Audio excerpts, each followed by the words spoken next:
Thank you. On behalf of the Assembly, I wish to thank the President of the Republic of Indonesia.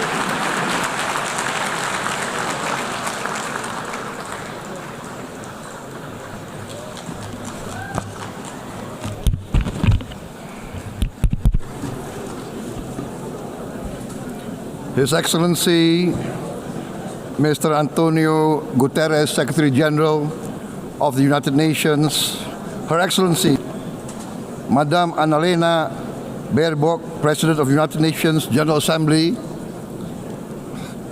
His Excellency, Mr.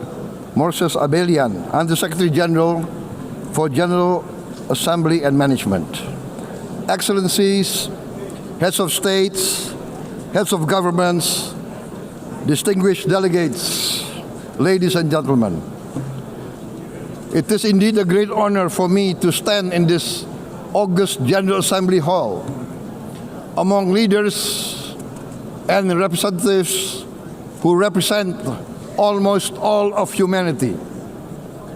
We differ in race, religion, and nationality, yet we gather together today as one human family. We are here first and foremost as fellow human beings, each created equal, endowed with unalienable rights to life, liberty, and the pursuit of happiness. The words of the United Nations Declaration of Independence have inspired democratic movements across continents, including the French Revolution, the Russian Revolution, the Mexican Revolution, the Chinese Revolution, and Indonesia's own struggle and journey to freedom. It also gave birth to the Universal Declaration of Human Rights, adopted by the United Nations in 1948. All men are created equal was the creed that opened the way to unprecedented global prosperity and dignity. And yet, in our own era of scientific and technological triumphs, an era capable of ending hunger, poverty, and environmental ruin, we also continue to face today grave dangers, challenges, and uncertainties. Human folly, fueled by fear, racism, hatred, oppression, and apartheid, threatens our common future. My country knows this pain. For centuries, Indonesians lived under colonial domination, oppression, and slavery. We were treated less than dogs in our own homeland. We Indonesians know what it means to be denied justice and what it means to live in apartheid, to live in poverty, and to be denied equal opportunity. We also knew what solidarity can do in our struggle for independence, in our fight to overcome hunger, disease, and poverty. The United Nations stood with Indonesia and gave us vital assistance. Decisions made here based on human solidarity by the Security Council and this Assembly gave Indonesia independence, international legitimacy, opened doors, and supported our early development through the efforts of the United Nations Children Fund, the United Nations Food and Agriculture Organization, the FAO, the World Health Organization, and many, many other United Nations institutions. And because of that, Indonesia today stands on the cusp of shared prosperity and greater equality and dignity. Madam President, Excellencies, our world today is driven by conflict, injustice, and deepening uncertainty. Every day we witness suffering, genocide, and blatant disregard for international law and human decency. In the face of these challenges, we must not give up. as the United Nations Secretary General said, we cannot give up. We cannot surrender our hopes or our ideals. We must draw closer, not drift apart. Together we must strive to achieve our hopes, our dreams. The United Nations was born from the ashes of the Second World War that claimed scores of millions of lives. It was created to secure peace, security, justice, and freedom for all. We remain committed to internationalism, to multilateralism, and to every effort that strengthens this great institution. Today, Indonesia is nearer than ever before to meeting the sustainable development goals of ending extreme poverty and hunger. Because years ago, this very chamber chose to listen and uphold social and economic justice. We will never forget.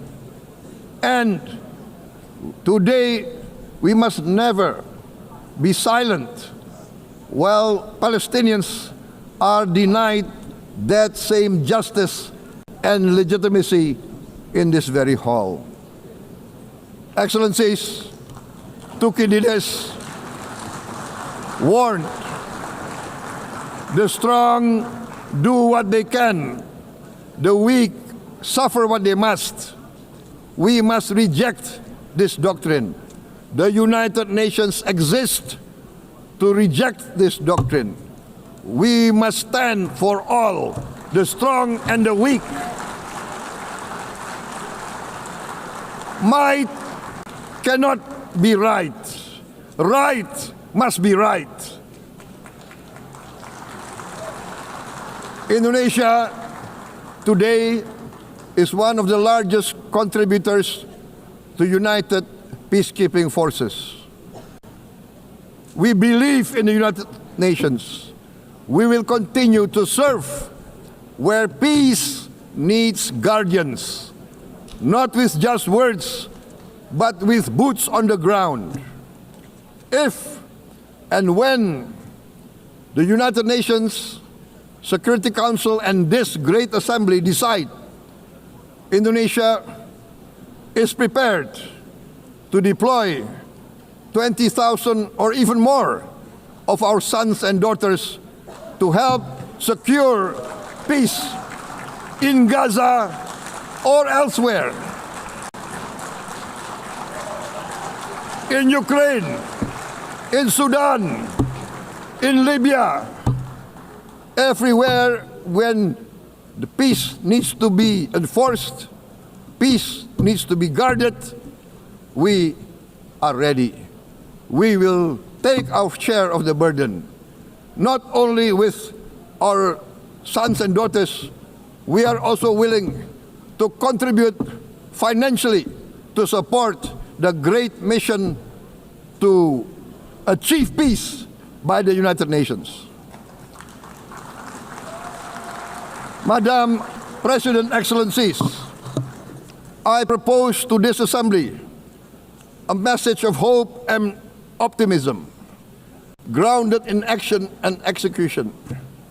Today, we heard the speech of Madam President, the President of the United Nations General Assembly. Yes, it is true what she said. Without the International Civil Aviation Organization, will we be here today? Will we sit in this great hall? Without the United Nations, we cannot be safe. No country can feel secure. We need the United Nations, and Indonesia will continue to support the United Nations. Even though we still struggle, but we know the world needs a strong United Nations. The world's population is growing. Our planet is under strain. Food, energy, and water insecurity haunt many nations. We choose to answer these challenges directly, at home and to help abroad wherever we can. This year, Indonesia recorded the highest rice production and grain reserves in our history. We are now self-sufficient in rice, and we are starting now to export rice to other nations in need, including providing rice for Palestine.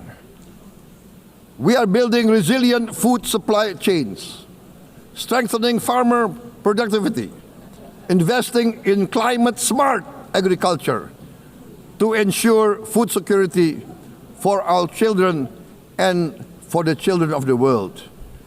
We are confident in a few years' time, Indonesia will be the granary of the world.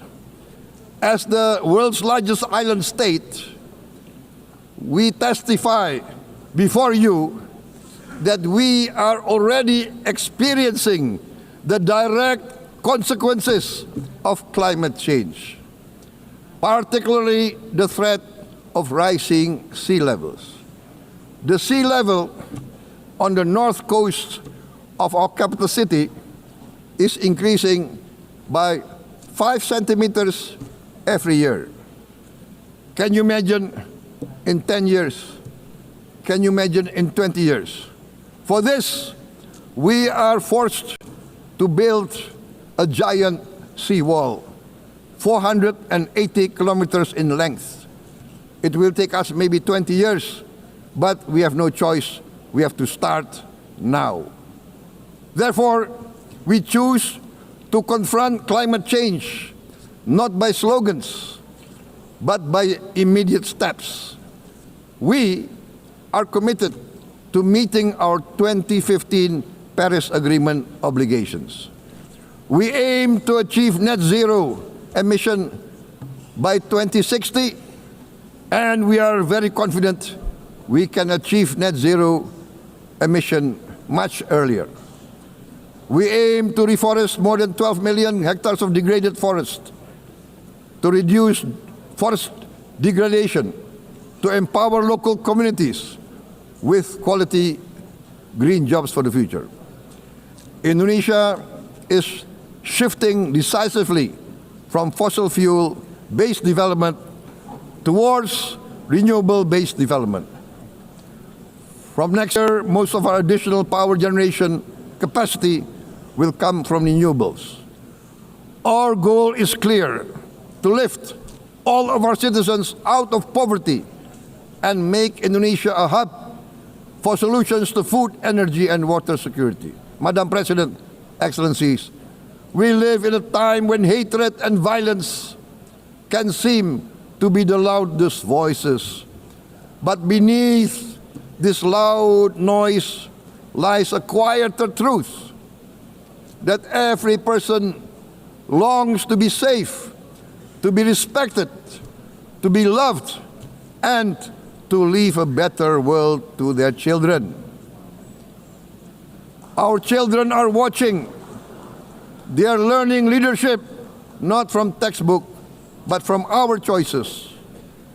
Today, still, a catastrophic situation in Gaza is unfolding before our eyes. At this very moment, the innocent are crying for help, are crying to be saved. Who will save them? Who will save the innocent? Who will save the old and women? Millions are facing danger at this very moment. As we sit here, they are facing trauma. They are facing irreparable damage to their bodies. They are dying of starvation. Can we remain silent? Will there be no answer to their screams? Will we teach them that the human family can rise to the challenge? Madam President, we must act now. Many speakers have said that. We must stand for a multilateral order where peace, prosperity, and progress are not the privilege of a few, but the right of all. With a strong United Nations, we can build a world where the weak do not suffer what they must, but live the justice that they deserve. Let us continue humanity's great journey of ideals, the selfless aspirations that created the United Nations. Let us use science to uplift, not use science to destroy. Let rising nations help others to lift themselves. I am convinced that the leaders of the great world civilizations of the West, of the East, of the North, of the South, leaders of America, Europe, of India, China, the Islamic world, the whole world, I am convinced they will rise to their role demanded by history. We are all hopeful that the leaders of the world will show great statesmanship, great wisdom, restraint, humility, overcome hate, overcome suspicion.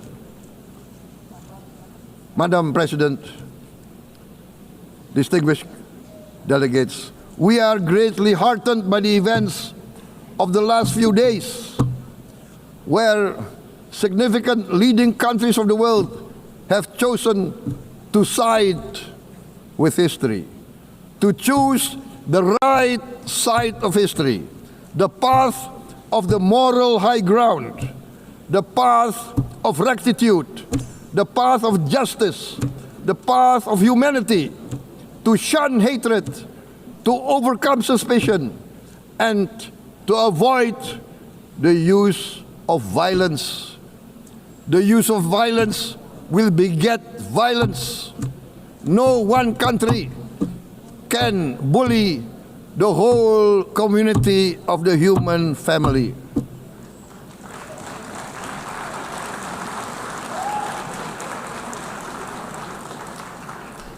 We may be weak individually, but the sense of oppression, the sense of injustice has proven in the history of mankind that this sense of injustice, this sense of oppression will unite into a strong force that will overcome this oppression, that will overcome this injustice.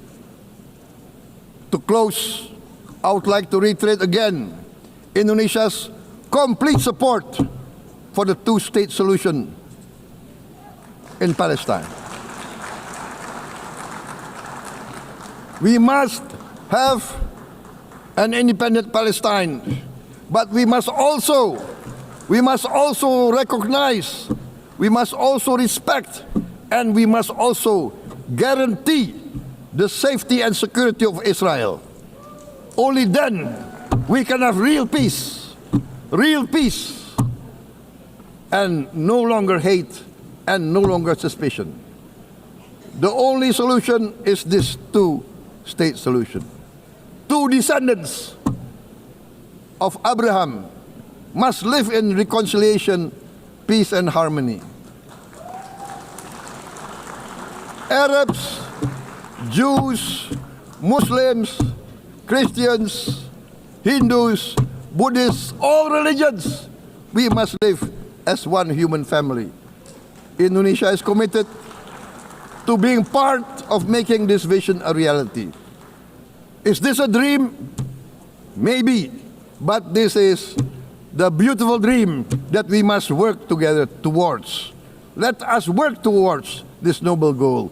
Let us continue humanity's journey of hope, a journey started by our forefathers, a journey that we must complete.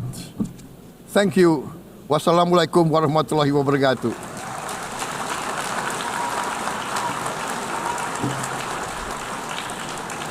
Shalom. Om Santi, Santi, Santi Om. Namo Buddhaya. Thank you very much. May God bless us all. May peace be upon us. Thank you very much. Thank you. On behalf of the Assembly, I wish to thank the President of the Republic of Indonesia. Download Tribun X sekarang, menghadirkan lokal menjadi Indonesia.